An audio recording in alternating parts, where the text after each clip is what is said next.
Hello, this is the Side Show, and I'm Theodore Parker, and today is Tuesday, September 6th, 2022.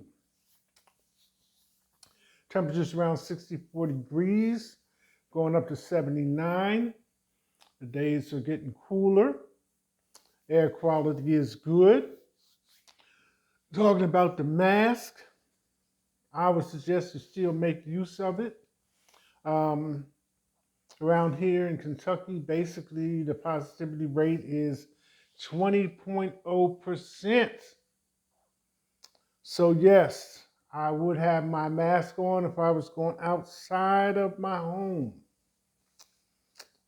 Don't want to be a conscious spreader of COVID 19 and its variants. Coming off the Labor Day weekend, last holiday of the summer, yeah, just sports activities and people probably barbecuing around here in the neighborhood. The grills were out.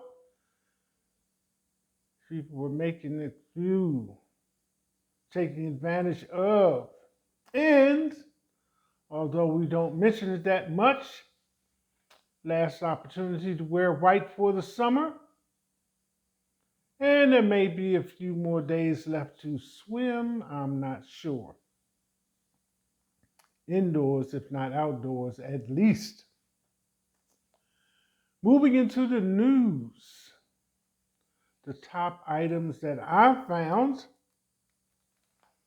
started out with a new prime minister, same old battles over Brexit. This is in Britain. Liz Truss, I hope I'm saying it correctly, a Brexit convert, won the Conservative leadership contest and will replace Boris Johnson.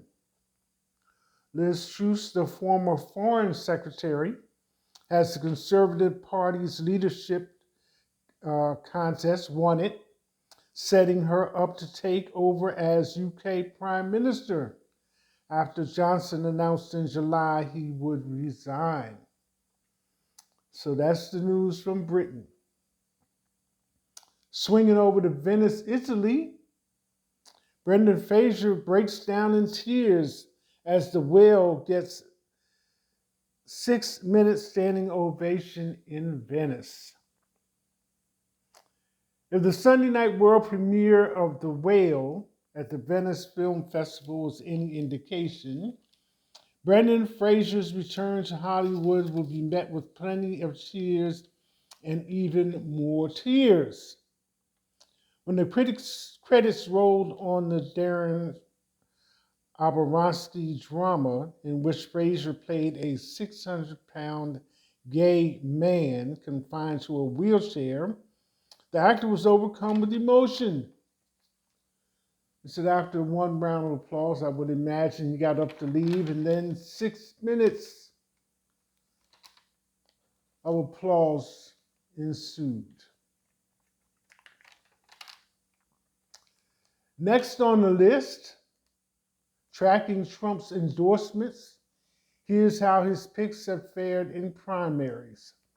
And if you've been tuning into the show, you know that I do have an opinion of it. I've even asked the question, what does it mean to have Trump endorse a candidate? Well, it just so happens that this little article right here, not little in comparison, but as far as the length of this concern, contains a few details that explain that. North Carolina Representative Madison Cawthorn was ousted in a primary. So as it goes, overall, 91% of Trump's candidates won their open primaries, and 4 of 10 challengers topped incumbents. His picks fared particularly poorly in Georgia, as he sought to oust sitting GOP officials from state executive offices. So if you want some numbers, it was around 200. But looking at who Trump endorsed, most candidates said they support his false claims that the 2020 election was fraudulent. And among just Trump credited House incumbents, the vast majority objected to certifying the 2020 decision. So, up and down the ballot, Trump made a concerted effort to endorse and actively campaign for Republicans challenging GOP incumbents who disagree with his election lies. So 91% of those candidates that won were already seating incumbents, and 4 of the 10 challengers of the incumbents were probably on their way out, having served their full amount of terms anyway. So there you have it. Number 4, moving up to Canada, Saskatchewan stabbings.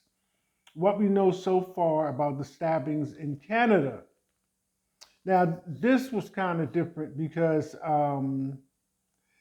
we still have had injuries and shootings and things of this nature going on in the country, but I just noted before the weekend to myself that there had not been the kind of shootings and going ons that qualify to be mass shootings or mass murders. So here we have this incident in Canada where these numbers put it in that category. Canadian police said one of the suspects in the stabbing deaths of 10 people in Saskatchewan has been found dead. Damien Sanderson, 31, was found in a grassy area on the James Smith Cree Nation, and the cause of death was not immediately clear. He had visible injuries that are not believed to be self-inflicted at this point, said police on Monday. Miles, 30, the brother, remains on the run and likely in the provincial capital of Regina. He may have sustained injuries and could be seeking medical attention, said police. Police still consider Miles Sanderson a danger to the public, even if injured. Miles has a lengthy criminal record involving both persons and property crimes, said Rhonda Blackmore from Saskatchewan Royal Canadian Police. 10 people were killed and 18 wounded in a series of attacks on Sunday that devastated an indigenous community in Saskatchewan, in a country unaccustomed to outbreaks of mass violence. I think at least 4 were found at one location, a wife, a daughter, and a 14-year-old son. The wife was married to a 77-year-old man, and the daughter, 30-some, and the son was 14 at one location. And to wind up, Fat Leonard, mastermind of Navy corruption scandal, flees U.S. House arrest. So, this goes on to say, military contractor Leonard Glenn Francis had been under house arrest since at least 2018 and was due to be sentenced at the end of the month. A military contractor known as Fat Leonard, who pleaded guilty to orchestrating a major U.S. Navy corruption scandal, is on the run after cutting off his GPS monitoring ankle bracelet and fleeing house arrest in San Diego over the weekend. So it seems neighbors had noticed U-Haul trucks coming and going previously during the week and figured that something must be going on. Francis was arrested in 2013 and pleaded guilty in 2015 to offering $500,000 in bribes to Navy officers who, in exchange, shared classified information with him. In addition to redirecting military vessels to ports that would be beneficial for his Singapore-based ship serving company. Prosecutors say Francis and his firm overcharged the U.S. military by more than $35 million for its services. So there you have it. Top 5 things on the news source today. Don't forget, whether it's Facebook, YouTube, Google, I always fail to say this: like, share, like, comment, share, like, comment, share. I get to plug in for my own program. It's like politician having to be reminded to vote for himself. Okay? So today is Tuesday, September 6th. First weekend of the month concluded on the holiday, Labor Day. 30 days this month. This is a sideshow. I'm Theodore Parker. That's it. Hashtag.